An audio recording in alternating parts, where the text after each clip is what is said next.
Welcome to this week's deep dive video. We're going to be taking a deeper look at Mark chapter 14, specifically the end of the chapter. But before we get there, I have to correct something I misspoke on Sunday morning.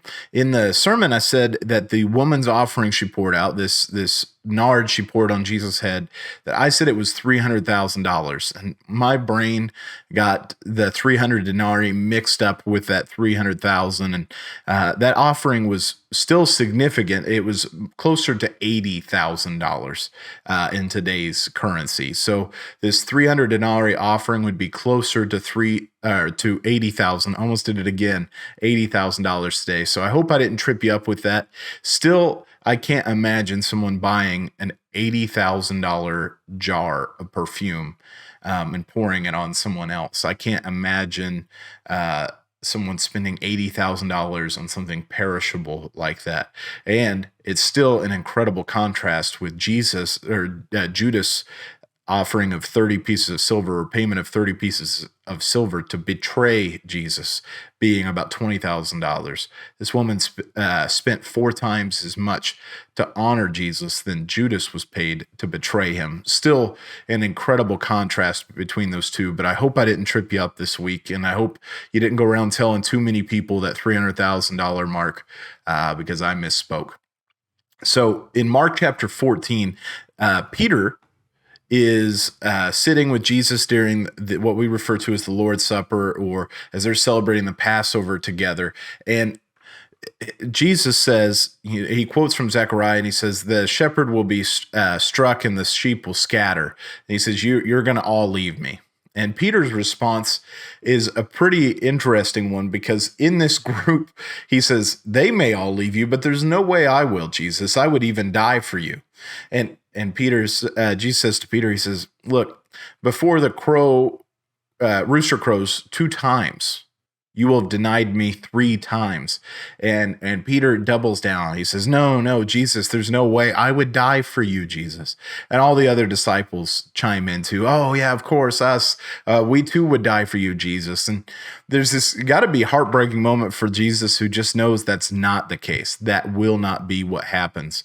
But Peter, nonetheless, is very confident. And even when Jesus is arrested, Peter lashes out. Peter takes his sword and he swings and he cuts off the ear of the servant of the high priest. And there's this intense moment for Peter, but then he's rebuked by Jesus. Jesus says, no, put your sword away.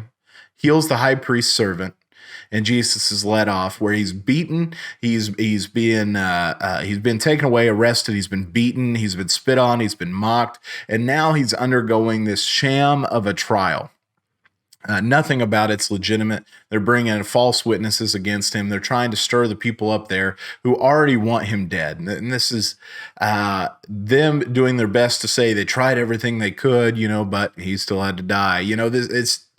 It's nothing genuine about this. And so Peter has followed Jesus, and Mark tells us at a distance, but John tells us something extra. Says that one of the other disciples knew the high priest and actually helps sneak Peter in. Now, they're not in the room with Jesus, but they're on the property, and they're in the courtyard. And so he's been snuck in, and Peter is actually, he's trying to be loyal to Jesus, but he doesn't know what to do. I sympathize with Peter quite a bit, because he was willing to die for Jesus, but when he pulled out his sword to fight, Jesus told him, no, that's not what we're doing. And so now Peter doesn't really know what to do, but he's there. He's trying. And it doesn't take long before he's recognized. He's standing around the fire, as I'm sure there was a small group of people doing, trying to stay warm. And normal for people to stand around and talk, probably even talking about what might be happening in the room where Jesus is being tried. And one of the servants of the high priest recognizes Peter, says, you're one of his disciples. I recognize you. I know who you are. And Peter denies it, and emphatically. He says, no, I'm not one of them. So let me read starting in verse 66. It says, and as Peter was below in the courtyard, one of the servant girls, the high priest, came, and seeing Peter warming himself, she looked at him and said, you also were with the Nazarene Jesus. But he denied it, saying, I neither know nor understand what you mean. And he went out into the gateway, and the rooster crowed. So for the first time, rooster crows here. Can you imagine Peter feeling the sting of that denial? You know, he's left the light. He's trying to hide. It is in the middle of the night. So he's gone where it's darker, away from the group of people, away from this person who's recognized him. He says, no, I don't even know what you're talking about. I'm not one of that guy's followers. First time Peter is questioned about it.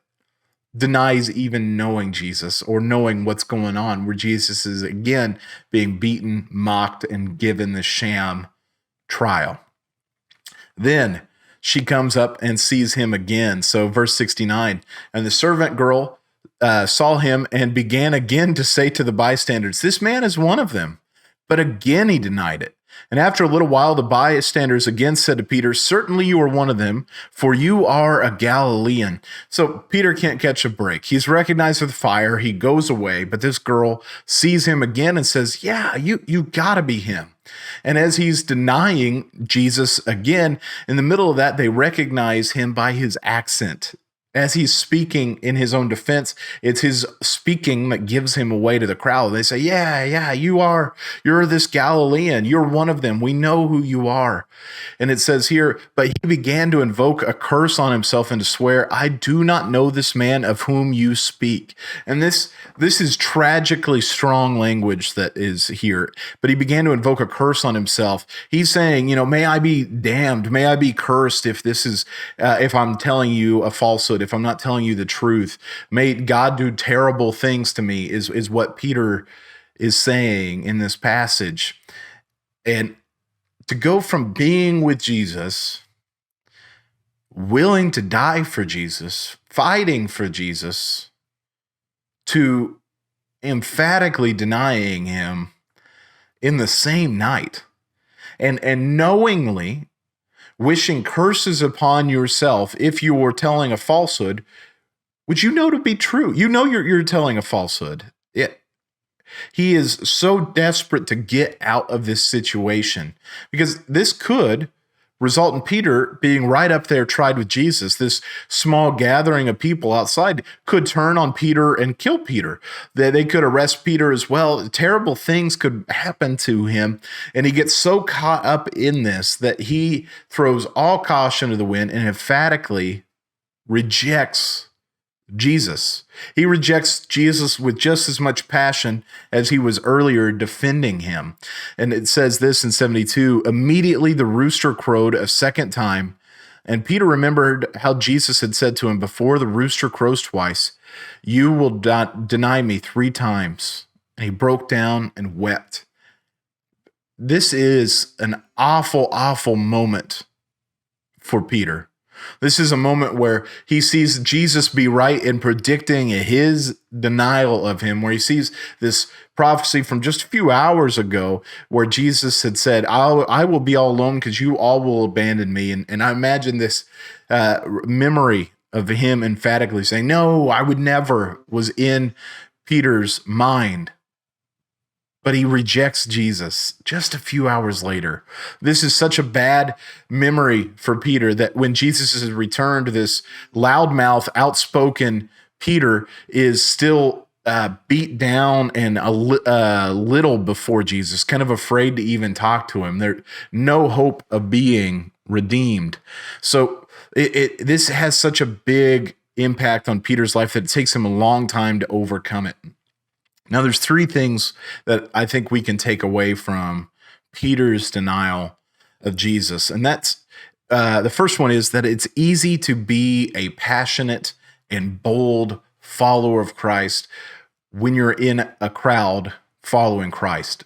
Peter was not before the people there at the high priest's house, before this gathering at the high priest's house, when he was shouting to Jesus, hey, I will die for you. I'll give my life for you. There's no way I would ever deny you.